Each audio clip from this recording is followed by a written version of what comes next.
Isikhathi isikhathi sakho sifikile. Unamanga usathane, onke amadedango ayanqamuka. Ubumnyama buyabaleka, ukukhanya kuyeza, ukuhluleka kuyabaleka.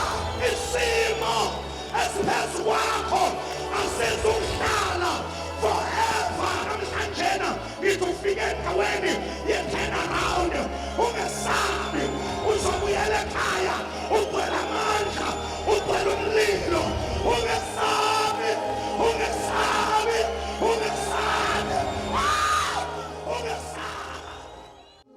God, even tonight, Barcelona has allowed us and graced us with his servant. A bishop is not new in this place. Washumela ngamandla amakhulu ethi uNkulunkulu wathambisa kangako. Ushumela izikaNkulunkulu ngamandla nangocacileyo. Uyabona, God has graced Barcelona with revelation. Isithilelo isabulo. He preaches the word in simplicity and power. Egameni kaJesu Kristu waseNazaretha. Uyabona bese shumela ngempela. Umuze sethi hayi angizwe Barcelona anikho. Ake umuntu enkosi usuke seshumela ngempela. God has anointed. Lendoda yeshumela ngempela egameni kaJesu. I want us today to sit down and enjoy the fresh word from the throne of grace. Akithi amen enkonzweni. Akithi amen enkonzweni. You know Barcelona, namhlanje I know ukuthi your life will never be the same again. Amen.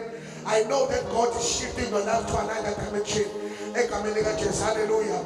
I want us Barcelona, oh mama benze lo nkonzo, intombi zenze lo nkonzo, nensizwa zenze lo nkonzo as we receive the husband to one wife. We took him. Barcelona is a father of faith in action ministries. Barcelona, America, Jesus. You've got a big church in Richmond. God has anointed him for these last days. America, Jesus. Let us welcome Imandla Shaya Isandla. Welcome Bishop and Ibutanasi. Welcome our make some noise. Oh, Baba, listen, it comes to women. It's a Shama Kwala. Let us welcome the grace. Simple.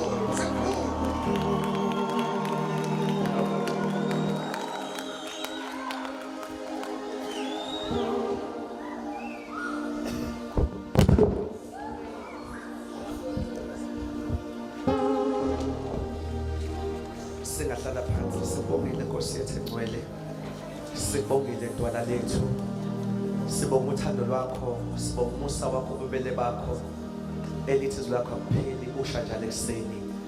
Baba uthi namandla wonke, siyabonga ukuthi usigcinile waze washalisa isikhathi. Ngaphandle kwakho ngabe kade saphalala, ngabe kade kwaphela ngathi.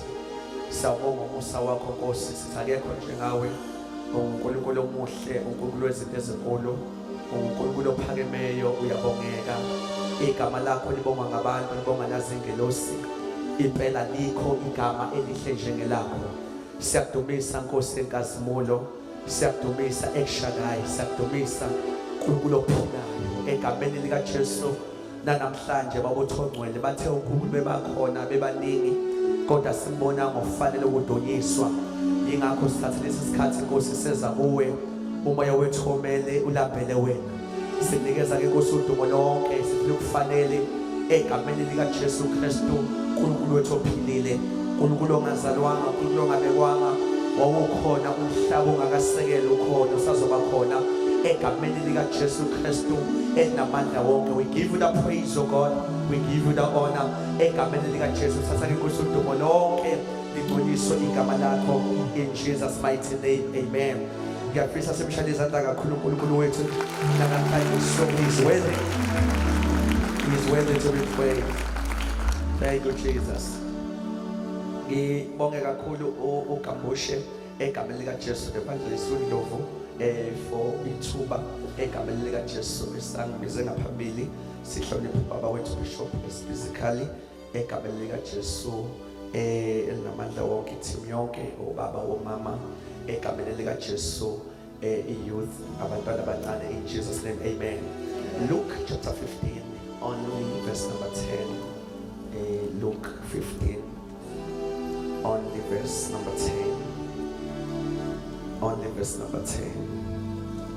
Only verse number 10.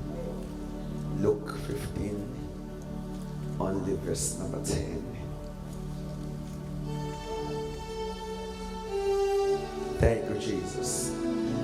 Luke 15 verse 10 ngithi kini kanjalo kukhona ukuthokoza phambi kwezingelosi zikaNkulunkulu ngesoni sisinye esiphendukayo. Let me read again. Ngithi kini kanjalo kukhona ukuthokoza phambi kwezingelosi zikaNkulunkulu ngesoni sisinye esiphendukayo. Baba izwi lakho liphilile ligcotshwe nguwe sibusise ngalo namhlanje sakhe in the mighty name of Jesus Christ. Amen. Oh hallelujah. Oh hallelujah. Siyabingelela igama lika Jesu. Siyabingelela igama lika Jesu. Noma amen omncane kodwa lika Jesu igama siyabingelela. Noma usungqonywana kolika Jesu igama siyabingelela. Bazane ngishushushwa ileli verse namhlanje elithi kanjalo kukhona ukuthokoza okukhulu ngesoni nje sisinye esiphendukayo. There is a great celebration ngesoni nje sisinye esiphendukayo phambi kwey'ngelosi zikaNkulunkulu. Amen. Bazana nezinto ezicishe yifane but ayifani, sisuke sayifanisa ngoba ziyazalana. Lento yensindiso nalento yokuphenduka. Salvation is not the same as repentance. Ukuphenduka enye into kodwa futhi insindiso enye into kodwa kuyazalana. Kuyenzeka uma ukufanisa kwesinye isikhathi uthola ukuthi uhamba nokugodwa kanti awukafiki kokunye. Insindiso bazama sikhuluma ngayo ukusindiswa nje kusimple. In fact insindiso event yosuku olulodwa, ngosuku olulodwa nje lento insizwa wathi wathi ungenayo ufuna ube nayo just a second, because Luke Romans 10 verse 9 lithi uma uvuma ngomlomo wakho ukuthi uJesu uNkulunkulu wamvusa kwabafileyo, ukholo enhlizweni selisozosindiswa. Lento nje insindiso ivela from uvuma ngomlomo, ukholo ngenhliziyo, masemva lokho yasindiswa. Amen. Likhona tabazalwane. It's just the event ye second uma nje ngingathi ngiyavuma ukuthi impela uJesu wafa futhi wavuka futhi ngiyakholwa enhlizweni, mase emva kalokho ngivele ngisindiswe. Likhona abazalwane.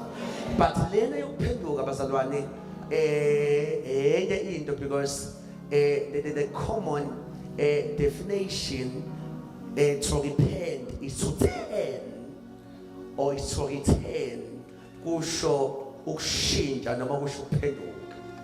So kuyenzeka ukuthi umuntu ufike vuma ukuthi uyinkosi ngoba vele kuqala lapho ukuthi umuntu evuma ukuthi uJesu ngiyamvuma namhlanje uyinkosi nomsindisi empilweni yami.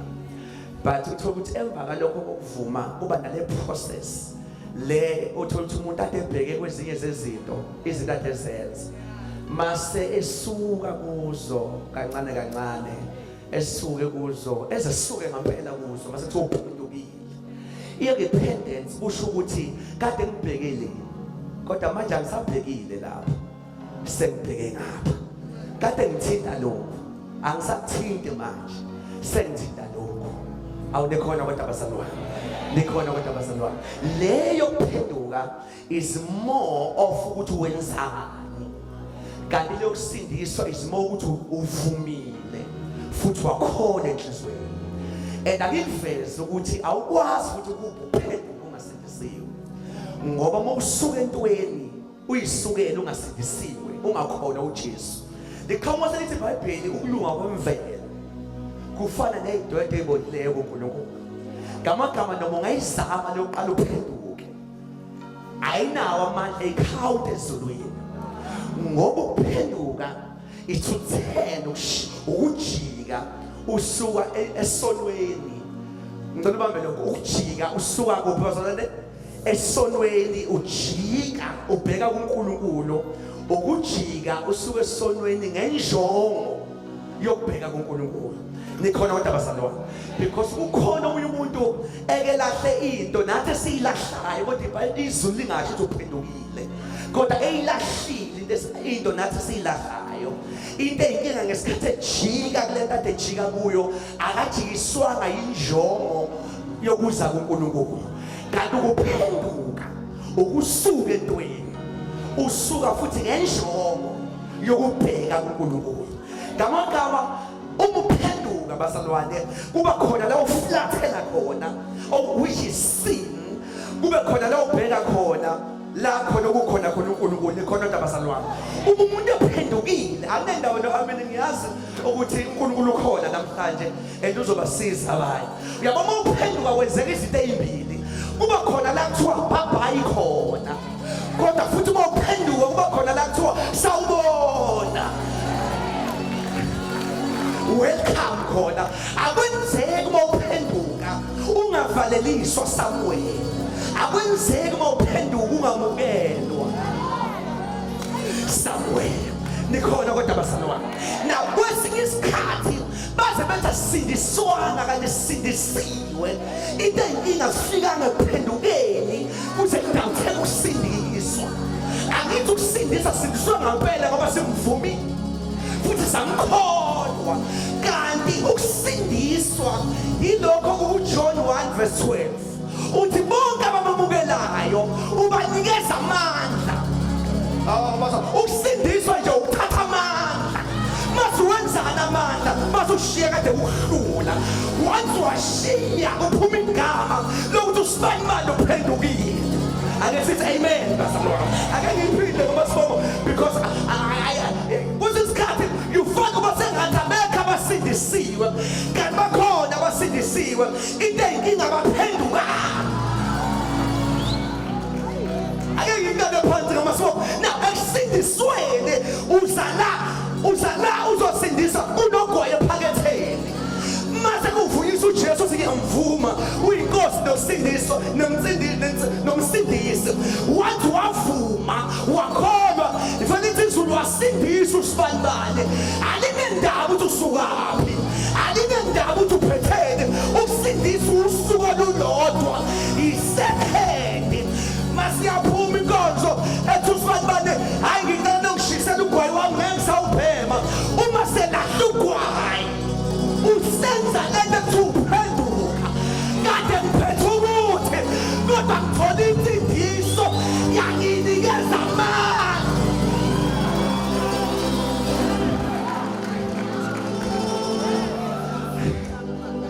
Akangiphinde ngamasiko.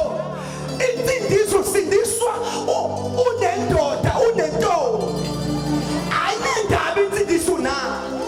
Uma uvume ngomlomo wakhona enhlizweni kuvela ususindisiwe.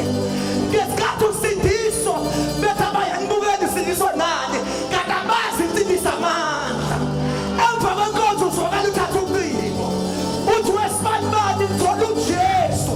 Into adiyenzeka phakathi kwethu iphelile namhlanje. Kwenzakaleni usindisiwe entendeni, waphuma entendeni waphenduka. Ake sithi ngiyaphenduka, ake sithi ngiyaphenduka.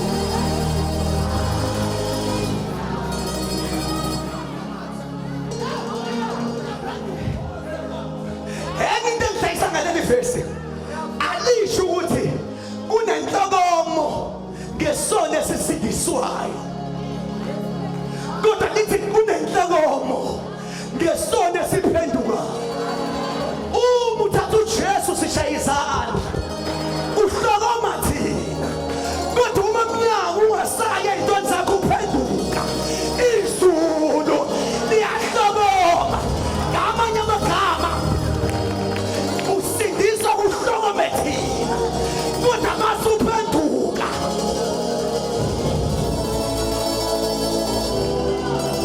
usukala ukuthi ubani kade ngakhulumisa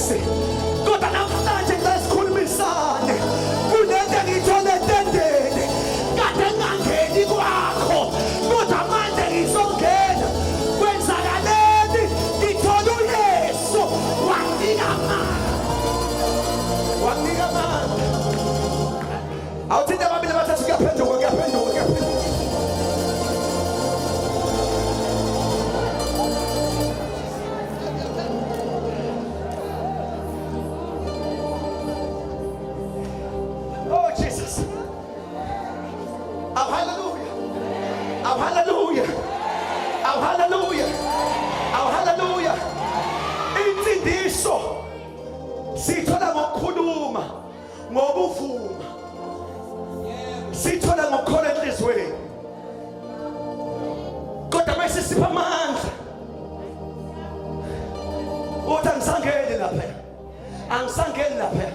Mase thiwa hey bani, usindiswa ngempela yazi uphendukile. Uye lo ongayi lapha ya. Kodwa wenza ngani? Insindiso engiyithathile inamandla. Ngangayitsheni ngobe ngiphile ngaphandle kokuthi. Kodwa insindiso inamandla. Kwathi ngithi namhlanje noma ungakhonza ebandla lesindisiwe, dlula lensindiso abayikhulumayo. Uthi ngifisa lensindiso ingene kimi. Ingene namandla. Angifuni ukusindiswa kade nginje ngasindisiwe noma ngisindisiwe ngiqhubeke ngibe nje. There must be a turnaround. Ake sithi kuyaphenduka. Kuyaphenduka. Glory to Jesus. Oh hallelujah. Oh hallelujah. Oh hallelujah. Oh hallelujah. Oh phenduka la babili abathathu kuyaphenduka kuyaphenduka.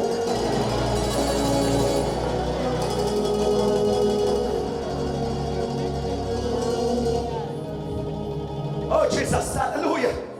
Kunjani bafane? Kuyaphenduka. Kade wena umuntu wenhlamba wena. Lingafakwa kuwe. Wafika uJesu. Wafika uJesu. Awafika uJesu. Awuthi mina wafika uJesu. Awazama ngithi wafika uJesu. Ngithi mina wafika uJesu. Bangafika isonto